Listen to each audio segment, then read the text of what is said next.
साथियों नमस्कार।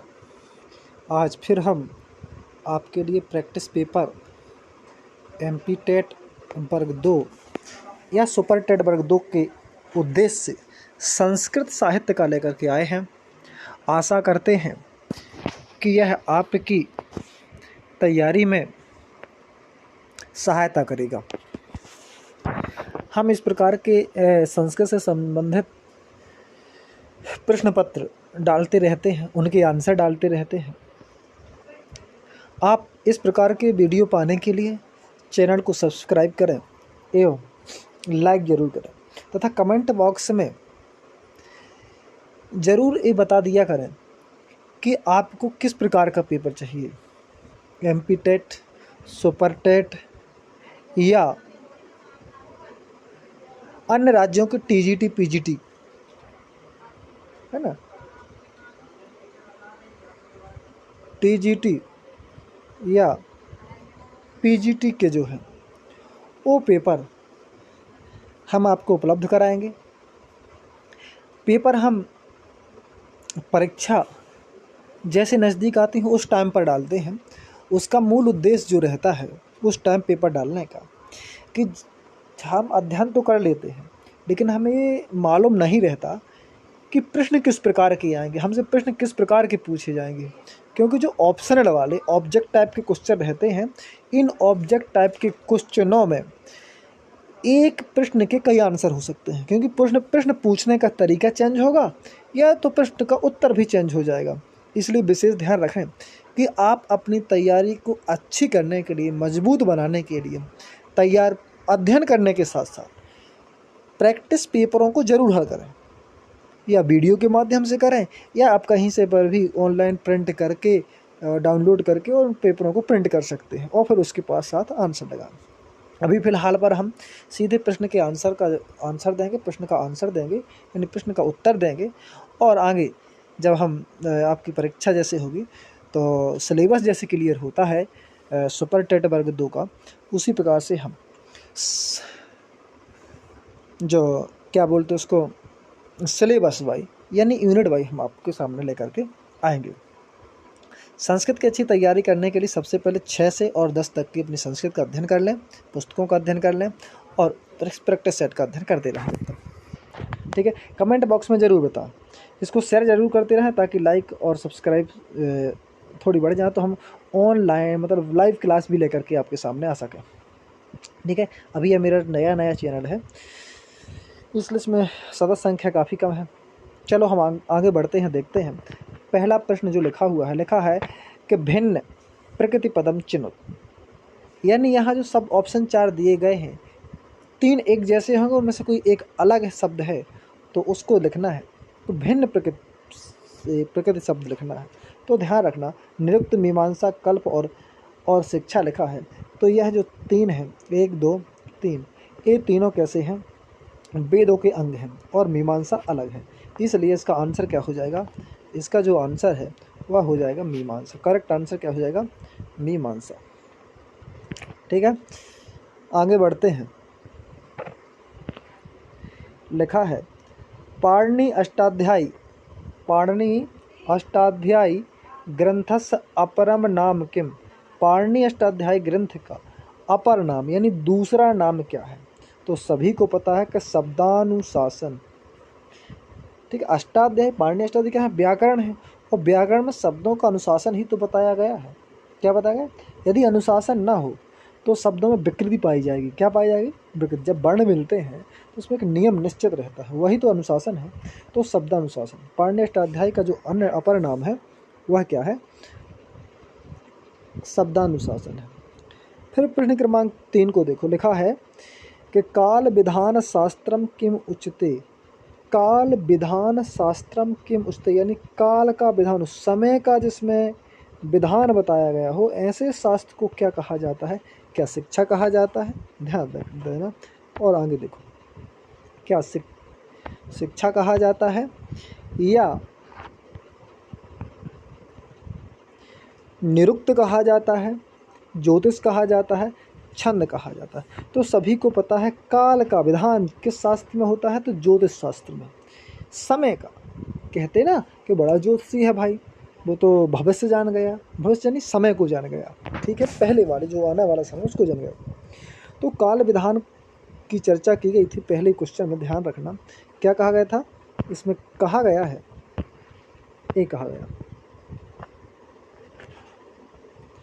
कि काल विधान शास्त्रम की मुच्यते, काल विधान जो शास्त्र है, ये देखो काल विधान शास्त्रम की मुच्यते, काल विधान शास्त्र को तो क्या लिखना है, ज्योतिष, ध्यान रखना ज्योतिष जो है उसी को ही, ज्योतिष शास्त्र को ही क्या कहते हैं, काल विधान, ज्योतिष शास्त्र में ही काल का विधान बताया गया है। अब हम मानते हैं कि देखो काल विधान के बारे में आप लोगों ने पढ़ा तो अच्छा है कि ज्योतिष शास्त्र जिसमें समय का ज्ञान होता है, ज्योतिष शास्त्र के द्वारा से हम भूत भविष्य को जान सकते हैं, ठीक है, आगे कौन सी घटना घटने वाली है वो जान सकते हैं। लेकिन हमारे सामने क्वेश्चन आया कि काल विधान शास्त्र, काल का विधान किस शास्त्र में किया गया है, तो थोड़ी सी कन्फ्यूजन होती है। तो इस बात का हमें ध्यान रखना है कि काल विधान शास्त्र की मुझसे तो हम प्रैक्टिस सेट करना बहुत आवश्यक है। तो काल का विधान जो किया गया है वह किस शास्त्र में किया गया है, तो ध्यान रखना ज्योतिष शास्त्र में। किस में किया गया है, ज्योतिष शास्त्र में किया गया है, ठीक है, किस में किया गया, ज्योतिष शास्त्र में। फिर लिखा है इदम भवभूते नाटकेषु न अंतर्भवति, इदम भवभूते नाटकेषु न अंतर्भवति। तो देखो यहाँ क्या कहा, इदम यहाँ भवभूते नाटकेषु न, तो हमें इस चीज़ को देखना है, न अंतर्भवति यानी यहाँ पर भवभूति का नाटक नहीं है। क्या, इदम भवभूति नाटकेषु न अंतर्भवति, तो प्रतिमा नाटक, ठीक है, उत्तरामिचरितम, मालती माधव, महावीर चरितम, ये किसके हैं। तो सबसे पहले जब तक तुम इनका अध्ययन नहीं करोगे, इन विषयों का तुम्हें नाम नहीं होगा, तब तक तुम्हें इदम भवभूते नाटकेषु न अंतर्भवति, यहाँ भवभूत के नाटकों में अंतर्निहित नहीं है। तो उत्तर रामचरित किसका है, भास का, मालती माधव, महावीर चरितम। लेकिन प्रतिमा नाटक किसका है, ठीक है, प्रतिमा नाटक किसका लिखा हुआ है, ये हमें पता होना चाहिए। तो ये तीनों जो नाटक हैं, कितने नाटक हैं, ये तीनों जितने नाटक हैं ये प्रतिमा नाटक, जिससे भास के हैं, किसके हैं, भास के हैं, बाकी भवभूति के, बाकी किसके हैं, भवभूति के। तो यहाँ इसके कहने क्या था कि भवभूति का नाटक यहाँ पर जो नहीं है, यानी इदम भवभूति, यहाँ भवभूति के नाटकेश यानी नाटकों में, ना अंतर्भवति में जो नहीं है वह कौन सा है, तो प्रतिमा नाटक है, ठीक है, यहाँ भवभूति। सीधे हम आगे बढ़ते हैं क्वेश्चन नंबर 2 में, कि लिखा है व्याकरणस, क्या कहा है, व्याकरणस मुनित्रे अयम अन्यतम, अन्यतमः, क्या लिखा है, व्याकरणस मुनित्रये अयम अन्यतमः, यानी व्याकरण में मुनित्रय अयम अन्यतमः, भर्तहरि, कात्यायन, शाणाचार, कणादः। मुनितरी, तो मुनितरी कौन से, कात्यायन, वररुचि, कात्यायन, वररुचि और जो भी एक और है। तो ध्यान रखना यहाँ व्याकरण मुनित्रय में अन्यतमः से अलग है, तो वो कात्यायन है। कौन है, कात्यायन, ध्यान रखना इसका आंसर क्या है, कात्यायन है, ठीक है। क्वेश्चन के ऊपर हो सकता है यहाँ वररुचि, कात्यायन को हटा दिया जाता तो यहाँ कौन आ जाते, वररुचि आ जाते। कौन आ जाते, वररुचि आ जाते।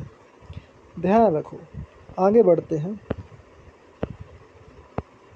देखा पंच महाभूतेषु भूतेषु इदम न अंतर्भवति, 5 महाभूतों में, और 5 महाभूत कौन है, जल, वायु, आकाश, पृथ्वी, ठीक है ना, जल, वायु, आकाश, पृथ्वी और अग्नि यानी तेज। तो जल यहाँ पर है, तेज है, पृथ्वी है, ये 3 तो नहीं है। तो इसका अर्थ यह है कि चौथा निश्चित होगा। तो चौथा क्या है, इसमें मन लिखा है, क्या लिखा है, मन। तो 5 महाभूतों में अंतर्निहित कौन नहीं है, तो 5 महाभूतों में जो है वह मन है। क्या है, वह मन अंतर्निहित नहीं है। लिखे मेघे माघे मेघे गतम वयः इत्यर्थ मेघ शब्दस्य अर्थः। तो मेघ का अर्थ क्या है, मेघदूत, मेघ इति कश्चन कभी नहीं, जल जलमुच ना कोपी। क्या लिखा है? जलमुच और ना कोपी लिखा है, ध्यान रखो। तो यहाँ लिखा है मेघे माघे में तो मेघदूत है। मेघे माघे गतम वयः, मेघ शब्द का अर्थ क्या है? तो मेघे माघे में मेघदूत है। क्या है? मेघदूत है, ध्यान रखना। फिर लिखा है वेद, वेद पुरुषस्य घ्राणम उच्यते। तो वेद पुरुष का जो है उसे नाक किसे कहा जाता है? शिक्षा, व्याकरण, निरुक्त और कल्प। वेद पुरुष की नाक, नासिका किसे?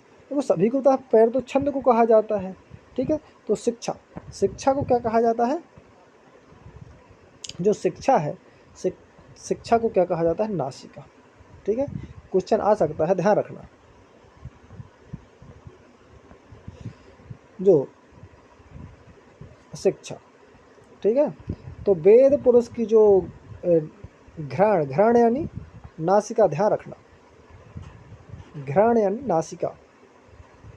तो क्वेश्चन को कुछ किसी भी प्रकार से पूछा जा सकता है, तो हमें इस बात का ध्यान रखना है, नासिका। तो शिक्षा को क्या कहा जाता है? नासिका कहा जाता है, घ्राण कहा जाता है, ठीक है। और पादों, पैर सभी को पता है कि पैर किससे कहा जाता है? छंद को। लिखा है विद्याधनम इति कहा समासः। विद्याधन में यहाँ पर कौन सा समास है? विद्याधनम विशेषण, विशेषण उभयपदः, उपमान पूर्वपदः, विशेषण पूर्वपदः, आधारण। आधार विशेषण पूर्वपदः, अवधारणा पूर्वपदः, विशेषणो भयपदः, उपमान पूर्वपदः। विद्या धनम, विद्या धनम, कौन सा? विद्या धनम। तो इसमें देखना है विद्या धनम में कौन सा? अवधारणा पूर्ण पद है। कौन सा है विद्या धनम में? अवधारणा पूर्व पद, यह आंसर है, ठीक। विद्या धनम में दिलीपस्य गौसेवा कस्मिन् काव्ये वर्णितः। दिलीपस्य गौसेवा कस्मिन् काव्ये वर्णितः। दिलीप की जो गौसेवा का वर्णन है वह किस काव्य में वर्णित है? तो रघुवंश में। इसमें लिखा है कुमार संभव शाकुंतले मालविका विनिमित्रम। तो दिलीप की जो गौ सेवा की कथा वर्णित है वह कहाँ पर है? रघुवंश में। उस गाय का नाम क्या था? आप इसको कमेंट बॉक्स में जरूर बताएं, ठीक है। लिखा है मया आदित्यः दृश्यते इत्यस्य वाक्य प्रयोगः कः? मया आदित्यः दृश्यते इत्यस्य वाक्य प्रयोगः कः?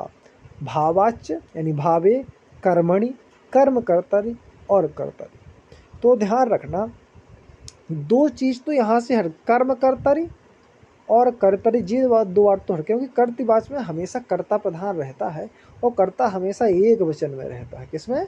हमेशा एक वचन होता है कर्ता। ध्यान रखना, इस बात को ध्यान रखना। जितने भी कर्तृवाच होंगे उसमें हमेशा विभक्ति कोई भी हो, लेकिन कर्ता हमेशा एक वचन में होगा। किसमें होगा?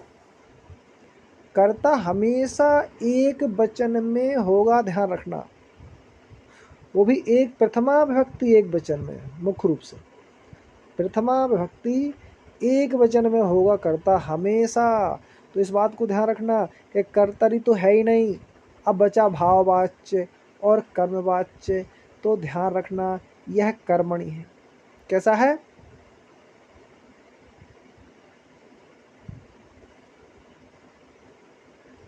कौन सा वाक्य है? यह कर्मवाच्य है। यह कैसा वाक्य है?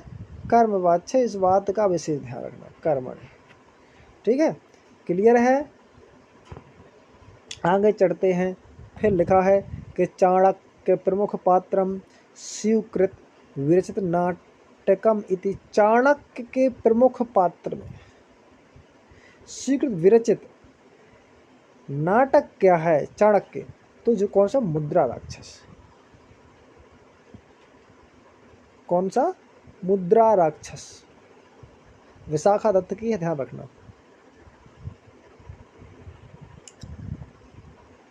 फिर हम आगे बढ़ते हैं।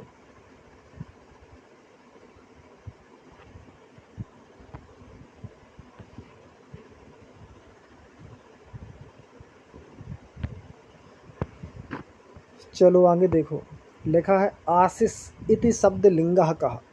जो आशीष शब्द है, आशीष इति शब्दस्य लिंगः कहा, तो आश्रित शब्द का जो है वह स्त्रीलिंग है। क्या दिया है? स्त्रीलिंग। क्लियर है? केवल हम यहाँ पर सीधे आंसर का जवाब देंगे, ठीक है। प्रश्न का क्या करेंगे? प्रश्न का आंसर देंगे, यानी क्वेश्चन का आंसर देंगे, यानी सीधे सीधे उत्तर पर बात करेंगे, विशेष बात करने का है। बुद्ध चरितमिति महाकाव्य प्रणेता का, बुद्ध चरित जो है वह है किसके द्वारा लिखी गई है? तो अश्वघोष के द्वारा। किसके द्वारा? अश्वघोष के द्वारा। चलते हैं हम आगे, देखते हैं। प्रश्न क्रमांक 15 लगा, राष्ट्रीय शिक्षा नीति कुत्र अधिकम बलम दत्तम। ठीक है, राष्ट्रीय शिक्षा नीति ने अधिक बल किस पर दिया? तो व्यवसाय के। किसने दिया? व्यवसाय के ने। अब जो राष्ट्रीय शिक्षा नीति 2019 जो होगी उस पर थोड़ा गौर करना है ना, क्वेश्चन चेंज हो सकता है इसका आंसर। कहा जैन दर्शनस्य अंतिम तीर्थकर, जैन धर्म का अंतिम तीर्थकर कौन है? और शायद उसी को ही अपन 24वें तीर्थकर के नाम से जानते हैं। इसको 24वें तीर्थकर के नाम से जानते हैं, इस बात का ध्यान रखना। अंतिम तीर्थकर, तो पहला इसमें अरिष्ट नेम लिखा है, दूसरा आदित्यनाथ लिखा, महावीर स्वामी ऋषभदेव, तो कोई बात नहीं, सभी को पता है अंतिम तीर्थकर या 24वें तीर्थकर को तो महावीर स्वामी। ठीक है। पश्यंती तत्व प्रत्यय कहा, पश्यंती कोई नहीं, सभी को पता है कि उसमें सत्रि प्रत्यय है। कौन सा प्रत्यय है? पश्यंती में कौन सा प्रत्यय है? सत्रि प्रत्यय है। पुराणाम संख्या का, पुराणों की संख्या कितनी है? किसी से पूछने की आवश्यकता नहीं है, सभी को पता है कि अष्टादश। कितने? अष्टा यानी 8, 10 यानी 10, अष्टादश है। फिर हम आगे बढ़ते, लिखा क्षेत्र सिद्धांत तस् प्रतिपादिका कहा, क्षेत्र सिद्धांत का जो प्रतिपादक है वह कौन है? ठीक है, क्षेत्र सिद्धांत का प्रतिपादक इसमें लिखा है, क्या लिखा है? क्षेत्र सिद्धांत के प्रतिपादक में लेविन महोदय, पालवल महोदय, टालमेन महोदय, हल महोदय। तो ध्यान का, क्षेत्र सिद्धांत के जो प्रतिपादक थे वह कौन थे? लेविन महोदय थे। कौन थे? लेविन महोदय थे। क्लियर है? क्षेत्र सिद्धांत के जो प्रतिपादक थे वह कौन थे? क्षेत्र सिद्धांत के जो प्रतिपादक थे वह थे लेविन महोदय। देखा, वैशेषिक दर्शन से प्रवर्तक का, वैशेषिक दर्शन के प्रवर्तक कौन है? ठीक है, तो वैशेषिक दर्शन के जो प्रवर्तक थे वह कणाद थे। कौन थे?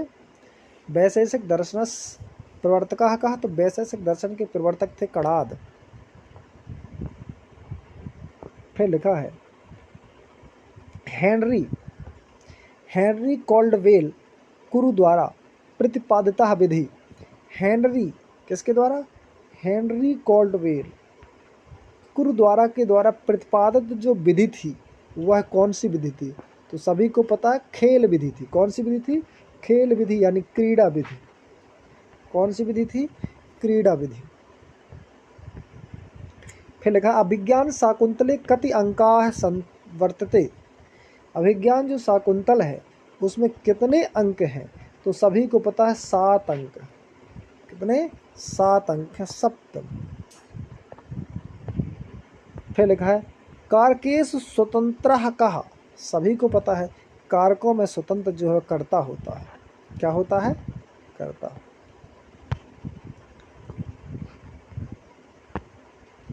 कारकेषु स्वतंत्रः कहा, तो कारकों में स्वतंत्र जो है वह क्या है? कर्ता है। शिक्षा एका प्रकार का क्रियावर्ते, तो शिक्षा एका प्रकार की होती है, गत्यात्मिका होती है, ध्यान रखना। शिक्षा एका प्रकारिका है तो गत्यात्मिका, क्या? गत्यात्मिका, ध्यान रखना, गत्यात्मिका। ठीक है, शिक्षा एका प्रकारिका क्रियावर्ते, किस प्रकार की क्रिया है?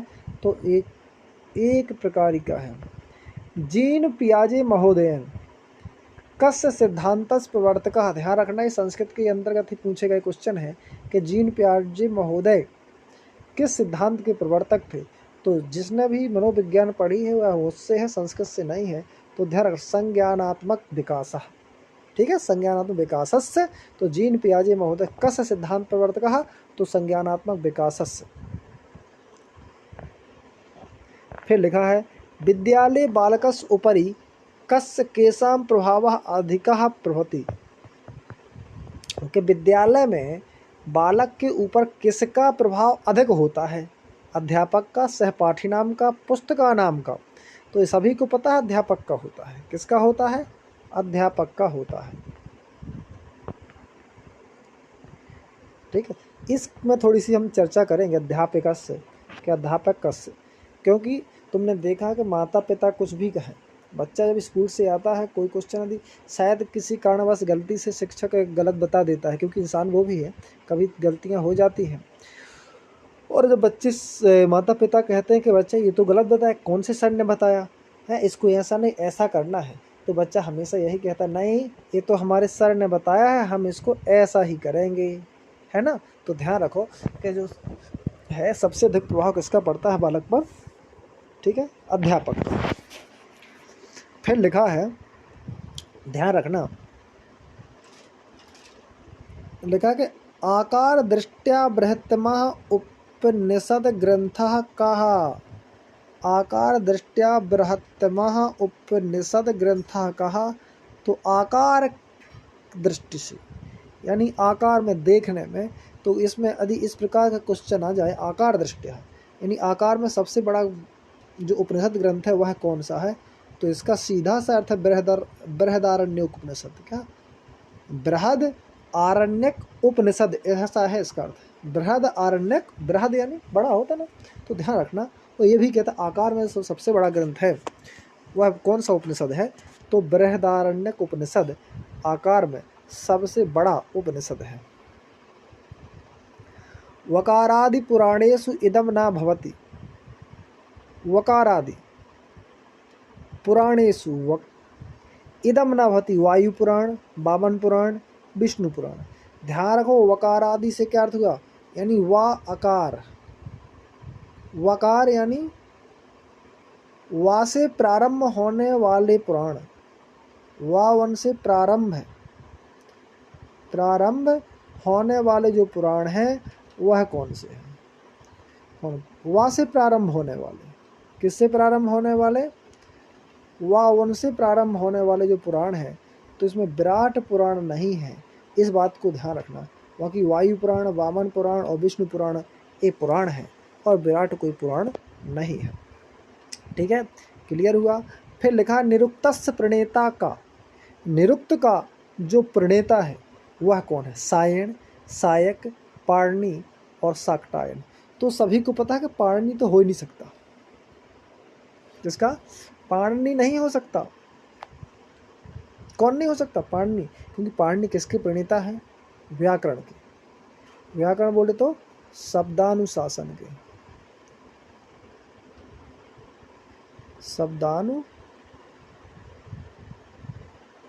शब्दानुशासन के प्रणेता हैं। तो पाणिनि नहीं है। कौन नहीं है? पाणिनि नहीं है, इस बात को ध्यान रखना। और निरुक्त के जो प्रणेता हैं वह है कौन? मेरे हिसाब से यास्क हैं। निरुक्त के जो प्रणेता हैं वह कौन है? यास्क। हम चलो आंसर को देखते हैं। हाँ, ये देख लो। ठीक है, यास्क जो है वह किसके? निरुक्त के प्रणेता है। कोठारी आयोगस्य अपरम नाम क्या? कोठारी जो आयोग है, कोठारी आयोगस्य अपरम नाम किम? कोठारी आयोग का अपर नाम क्या है? तो राष्ट्रीय शिक्षा आयोग। क्या? राष्ट्रीय शिक्षा आयोग किसका नाम है? कोठारी आयोग का। क्लियर है। फिर लिखा है व्यास विरचितम गणेश लिखितम इति किम काव्यम अधिकृत प्रसिद्धम। व्यास विरचित गणेश लिखितम इति किम काव्यम। व्यास विरचित गणेश लिखितम इति कहा गया है कि व्यास द्वारा रचित और जिसको गणेश जी ने लिखा, ऐसा कौन सा काव्य? तो सभी को पता है सरस्वती नदी के किनारे। ठीक है, व्यास जी बोल रहे थे और गणेश जी लिख रहे थे, और उसी काव्य का नाम महाभारत है। क्या है? महाभारत। तो ध्यान रखना, ऐसा काव्य महाभारत है जिसको गणेश जी ने लिखा है और व्यास जी ने बोला है। तो ध्यान रखना अच्छी तरह से कि व्यास विरचितम गणेश लिखितम इति किम काव्यम अधिकृत प्रसिद्धम इसको ब्यास को हटा गणेश लिखतम भी कर सकता है। तो इस बात को ध्यान रखना है, ठीक है, कि महाकाव्य किसने लिखा है? व्यास जी के द्वारा। और लिखा किस बोला गया और लिखा किसने है? तो गणेश जी ने लिखा है।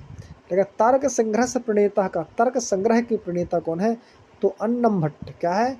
अन्नम भट्ट जो है वह तर्क संग्रह के प्रणेता है, ठीक है। प्रणेता नहीं समझ सकते तो सीधी सी बात है कि उन्हीं के द्वारा लिखा गया है। फिर अशुद्ध क्रिया पदम चुनो। आगे जो प्रश्न है वह क्या कहता है कि भाई अशुद्ध शब्द है इसमें से कोई, कैसा है? कोई अशुद्ध शब्द है, उस शब्द को चुनो। आगे बढ़ते हैं। अशुद्ध शब्द,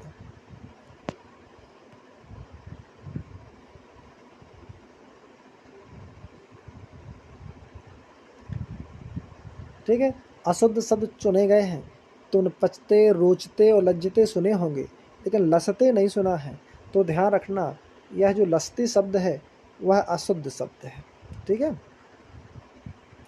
फिर लेकर रत्नावली थी नाटिकाया प्रणेता का। रत्नावली जो नाटक है, ठीक है, रत्नावली इति नाटिकाया प्रणेता का, रत्नावली के जो नाटक।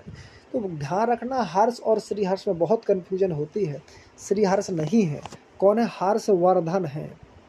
अब इसको हम कैसे सिद्ध करेंगे? तो वली में भी वाह है, क्या? रत्नावली में भी वाह है और वर्धन में भी क्या है? वाह है। तो रत्नावली नामक जो नाटिका है उसको किसने लिखा है? हर्षवर्धन ने लिखा। किसने लिखा है?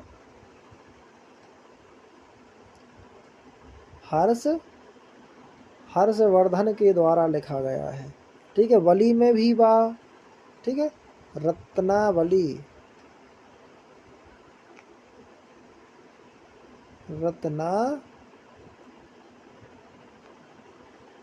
रत्नावली। तो ध्यान रखना, रत्नावली में भी वाह है। क्या है? रत्नावली में भी वाह है और हर्षवर्धन में भी क्या है? वाह है। तो इस प्रकार से कभी कभी कन्फ्यूजन हो जाता है कि रत्नावली को हम हर्षवर्धन और श्रीहर्ष में भूल जाते हैं। तो रत्नावली का क्या है? हर्षवर्धन है। इस चीज़ को ध्यान रखना है, ठीक है। देखो ए है, रत्नावली का क्या है? हर्षवर्धन। क्लियर? हम आगे बढ़ते हैं। देखा, राधा कृष्णन आयोग से नामांतरम किम। राधा कृष्ण जो आयोग है उसका, आयोग का नामांतरम किम। राधा कृष्ण जो आयोग है उसका दूसरा नाम क्या है? तो विश्वविद्यालय आयोग। ध्यान रखना, क्या है? राधा कृष्णन आयोग का दूसरा नाम विश्वविद्यालय आयोग के नाम से भी। देखा, पदार्थ प्रधान अव्ययीभाव, क्या है? तो इसमें सभी को पता है कि अव्ययीभाव समास में पूर्व पद प्रधान होता है, अन्य नहीं। पूर्व पद यानी पहला जो शब्द है वह प्रधान होता है, प्रधान होता है और प्रमुखतः अव्यय भी होता है। ध्यान रखना, क्या होता है? अव्यय। पहला पद यानी पूर्व वाला पद प्रधान होता है, पहला या कोष्टक में लो पूर्व, पूर्व वाला पद प्रधान होता है और अव्यय होता है। इस बात को ध्यान रखना, वहाँ अव्ययी भाव समास होता है, ठीक है। आगे बढ़ते हैं हम। देखो इसका आंसर भी तुम्हारे सामने आ गया। क्या? पूर्व पद जो होता है वह प्रधान होता है। तो फिर लिखा भगवत गीता कस्मिन् आर्ष ग्रंथे अंतर्भवति। जो भगवत गीता है, कौन सी भगवत गीता किस ग्रंथ में के अंतर्भवति यानी अंतर है। तो भगवत गीता किस ग्रंथ के अंतर्गत आती है? तो ध्यान रखना है महाभारत। तो भगवत गीता किस ग्रंथ के अंतर है? महाभारत के अंतर्गत आती है। हुतासन इति शब्दस्य पर्याय पदम किम। हुतासन सभी को पता है। हुतासन जो कहा गया है वह अग्नि के लिए कहा गया है। किसके लिए कहा गया है? अग्नि के लिए कहा गया है। हुतासन इति शब्दस्य पर्याय पदम, पर्याय सभी जानते हैं क्या होते हैं? दूसरा नाम। साधु वाक्यम किम, साधु ठीक वाक्य कौन सा है? जनकः पुत्रम क्रुध्यति, जनकः पुत्रात् क्रुध्यति, जनकः पुत्राय क्रुध्यति, जनकः पुत्रे क्रुध्यति। ध्यान रखना, तुम्हें पता है कि क्रोध आदि जो धातु लगती हैं उनके साथ हमेशा तो कर्म में द्वितीय भक्ति होती है। क्या होती है? तो जनकः पुत्रम क्रुध्यति हमारे हिसाब से होना चाहिए, ठीक है। क्या होना चाहिए? जनकः, ओ सॉरी,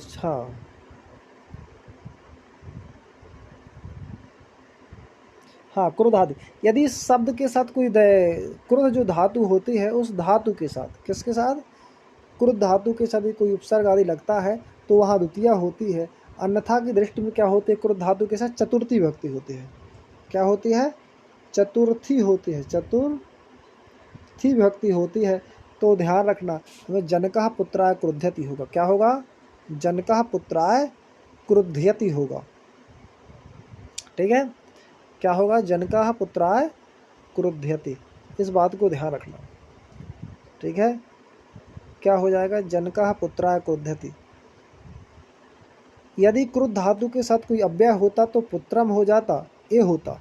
ठीक है, लेकिन क्रुद्ध धातु सिंगल है, इसलिए जनकः पुत्राय क्रुध्यति, क्रुद्ध आदि धातु के साथ चतुर्थी भक्ति लगाई जाती है, ध्यान रखना। तो जनकः पुत्राय क्रुध्यति, क्या कौन सा आंसर होगा, जनकः पुत्राय क्रुध्यति, ये आंसर सही होगा। देखो प्रैक्टिस सेट बहुत ज़रूरी है, यदि हम प्रैक्टिस सेट करेंगे तो निश्चित है कि जो हम आंसर लगाएंगे वो आंसर सही होंगे। और प्रैक्टिस सेट का बहुत ही महत्व है। प्रैक्टिस सेट के बिना हम बहुत सारे क्वेश्चनों को क्या करते हैं, नहीं समझ पाते, उसका आंसर हमें मालूम भी होता है फिर भी हम क्या करते हैं, उनको चूक जाते हैं। इसलिए आप सभी हमारे साथ प्रैक्टिस पेपरों पर ज़रूर ध्यान दें और प्रैक्टिस पेपर लगाएं, हल करें। लिखा है पंचलक्षणम इति आहूयते, पंचलक्षण, तो कोई भी बात नहीं, पंचलक्षण पुराणेषु, तो पंचलक्षणम इति आहूयते, तो पंचलक्षण में क्या है, पुराण है। प्राचीनतम वेदा कहा, किसी से पूछने की कोई जरूरत, सभी को पता है कि जो पहला वेद होगा वही प्राचीन वेद होगा। ठीक है, तो प्राचीनतम वेदा कहा, तो प्राचीन वेद कौन सा है, ऋग्वेद है। ठीक है, ऋग्वेद। नास्तिक दर्शनेषु अयम अन्यतमः, जो नास्तिक दर्शनों में अयम यानी हम, प्राचीन कौन सा दर्शन, नास्तिक दर्शनेषु, तो नास्तिक दर्शनेषु अयम अन्यतमः, तो यहाँ ध्यान रखना, योगः सांख्यम जैनः और मीमांसा, तो अन्यतमः। ठीक है, तो जो नास्तिक दर्शनेषु है उस नास्तिक दर्शन में कौन सा है, जैन दर्शन। अन्यतम कौन है, जैन दर्शन है। ठीक है, ध्यान रखना, नास्तिक दर्शनों में अन्यतम की जो बात चल रही है वो कौन सा, जैन दर्शन है। फिर लिखा है आगे देखो, देखा विद्यमान इत्यत्र प्रत्यय कहा, जो विद्यमान शब्द है उसमें कौन सा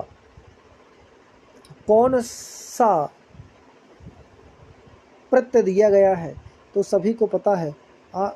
एक तो कित्वतु होता है और एक सानच होता है, ये दोनों ही प्रत्यय ऐसे हैं जिसमें आन और मान जैसे उच्चारण आते हैं। दोनों में कैसे आन और मान जैसे उच्चारण आते हैं, यहाँ थोड़ी सी हमें कन्फ्यूजन होती है। बाकी सत्री और अनीय तो दोनों यहाँ से हट चुके हैं, क्योंकि सही को सत्री में अन का उच्चारण आता है, अनीयर में अनीय का आता है, अनीय अनीय अनीयम, इस प्रकार के स्वर दिखाई देते हैं। लेकिन यहाँ कित्वतु और सानच बच्चे, तो ध्यान रखना, क्या रहेगा, विद्यमान, तो यहाँ कौन सा प्रत्यय है, सानच प्रत्यय है। लब्धवान इत्यस्य प्रत्यय कहा, अब देखो फिर उसी प्रकार का एक शब्द आया कि लब्धवान। ठीक है, तो लब्धवान आया, तो यहाँ कौन सा है, कित्वत प्रत्यय है। कौन सा है, कित्वत प्रत्यय है। ठीक, क्लियर है। आगे फिर हम बढ़ते हैं, देखते हैं, एतेषु छात्राणां मूल्यांकन पद्धति उत्तमा भवति। एतेषु छात्राणां, छात्रों की मूल्यांकन पद्धति में उत्तम होती है, कौन सी, तो वर्षे समयानुगुणम मूल्यांकन से, वर्षे त्रिवारम, वर्ष में 3 बार, वर्षे एकवारम, वर्षे समयानुगुणम मूल्यांकनेन, वर्षे 2 बार, ना 1 बार ना 2 बार।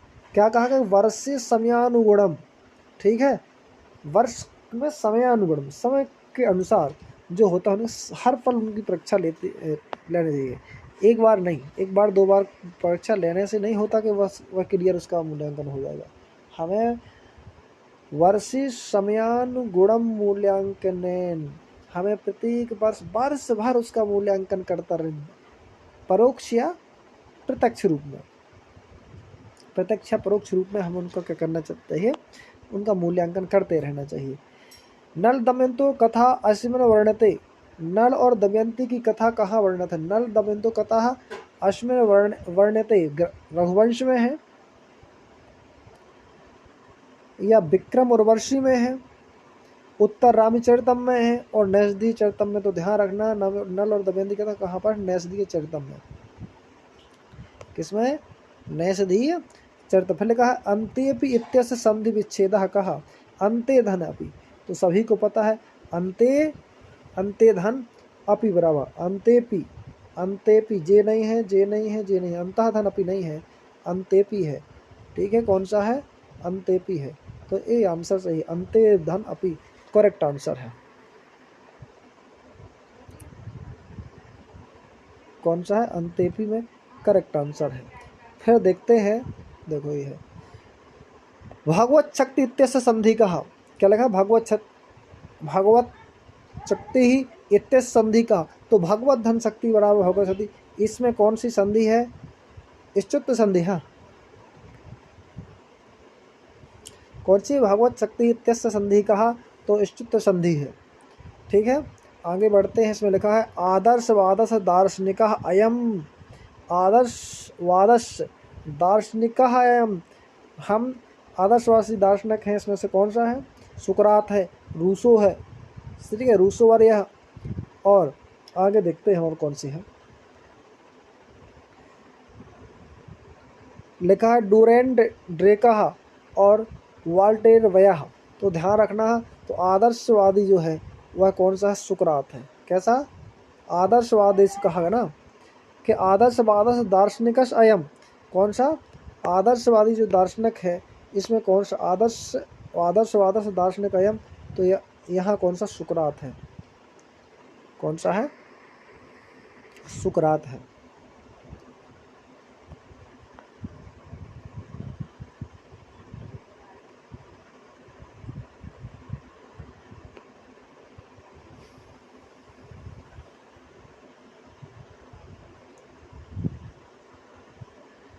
यहाँ लिखा गुरुकुल शिक्षा प्रणाल्या कृते बलम कह दत्तवान। गुरुकुल शिक्षा प्रणाली बलम कह प्रदत्तवान। तो ध्यान रखना, गुरुकुल शिक्षा प्रणाली में किसने बल दिया, तो विवेकानंद ने। साधु वाक्यम किम, यानी ठीक वाक्य कौन है, या उचित वाक्य, सही शुद्ध वाक्य, सीधी सड़क साधु वाक्य, शुद्ध वाक्य। साधु वाक्यम किम, ध्यान रखना, छात्रैः ग्रंथः पठ्यते, छात्रैः ग्रंथम पठ्यते, छात्रैः ग्रंथा पठ्यन्ते, छात्रा ग्रंथम पठ्यन्ते। तो इसमें कौन सा, छात्रैः ग्रंथः पठ्यते। कौन सा है, छात्रैः ग्रंथः पठ्यते। ध्यान रखना। फिर आगे लिखा है कि लौलिक व्याकरणे कस्य लकारस्य प्रयोगः न, लौकिक व्याकरणे कस्य व्याकरणस्य प्रयोगः न दर्शते। तो ध्यान रखना, जो तुम्हें 10 लकार इसमें से दिखाई देते हो वह लकार लौकिक है, जो इसमें से अलग दिखता हो वह अलौकिक है। यानी सीधे जिनका प्रयोग वेद में किया गया है। तो लेट लकार एक ऐसा लकार है जिसका प्रयोग वेद में किया गया है। लट तुमने पढ़े और पढ़ाए हुए हैं, लिट ये भी पढ़े और पढ़ाए हुए हैं, और लंग ये तीनों लकार तुमने पढ़े हैं और पढ़ाए भी हैं। इसलिए ध्यान रखना, यहाँ लेट लकार है। जो लौकिक व्याकरण कस्य लकारस प्रयोगः न दृश्यते, ध्यान रखना इस तो यहाँ लौकिक व्याकरण में किसका प्रयोग नहीं किया गया, लेट लकार का प्रयोग नहीं किया गया। ठीक है, ध्यान रखना आगे। ठीक है, आगे लिखा दीप शिखा कवि इति कहा प्रसिद्धा। तो दीप शिखा के नाम से ऐसा जो कवि है वह कौन सी है, दीप शिखा। ठीक है, यानी दीपक की शिखा, यानी बात दीप के समान जो प्रज्वलित होने वाला कवि है वह दीप शिखा जो कवि है कालिदास है। कौन सा है, दीप शिखा कवि थी कौन, कालिदास। इदम पंच महाकाव्येषु अन्यतमः। ध्यान रखना, इदम पंच महाकाव्येषु, 5 महाकाव्यों में जो है कुमार अग्नि मालती माधव, सौंदर्य नंदम, मालविकाग्निमित्रम, 2 बार एक क्वेश्चन आया है। ठीक है, तो ध्यान रखना वहाँ प्रतिमा नट, यहाँ कौन थे, कुमार संभवम। ऐसे इसको ध्यान रखना।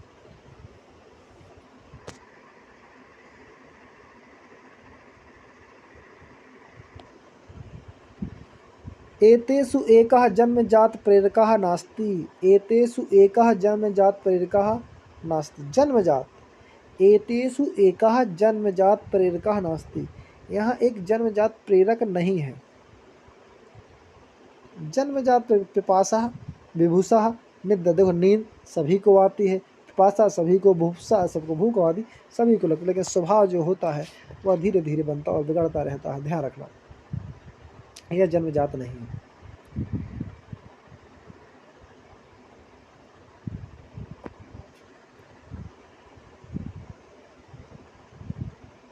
फिर लिखा है विशिष्टाद्वैतस्य मूल ग्रंथः कः अस्ति। तो विशिष्ट और अद्वैतस्य इसका जो है वह श्री भाष्यम है। वृकभीतः इत्यस्य विग्रह वाक्यम किम। वृकभीतः, तो इसमें दोनों नहीं है क्योंकि भीता है यानी डरा हुआ, ठीक। तो ध्यान रखना, तो वृकात भीता होगा, क्या होगा, वृकात भीता।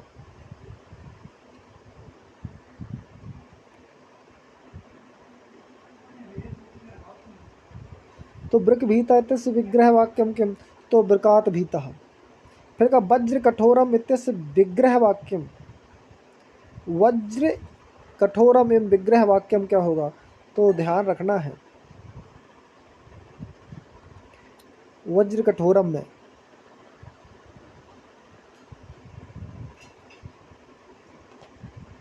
लिखा है वज्र कठोरम इत्यस्य विग्रह वाक्यम किम, तो वज्र के समान, यू यानी के समान, तो वज्रम यू कठोरम, वज्रम यू कठोरम, यू यानी ही वज्र ही कठोर, वो अलग हो, यू यू यानी वज्र के समान, वज्र यू कठोरम। देखा है वज्र कठोरम इत्यस्य वाक्य विग्रह है, तो वज्र कठोरम का जो वाक्य विग्रह वज्रम यू कठोरम, क्या वज्रम यू कठोरम। फिर आगे क्वेश्चन देखो ये है, फिर मातृ देवो भाव पितृ देवो भाव इति उपनिषद द्वय वाक्यम कस्मात् उद्धतम। मातृ देवो भाव और पितृ देवो भाव इति उपनिषद वाक्य कस्मात् उद्धतम, यह वाक्य कि मातृ देवो भाव पितृ देवो भाव, जो यह वाक्य है यह कस्मात् उपनिषद, किस उपनिषद में दिया गया है, ठीक है।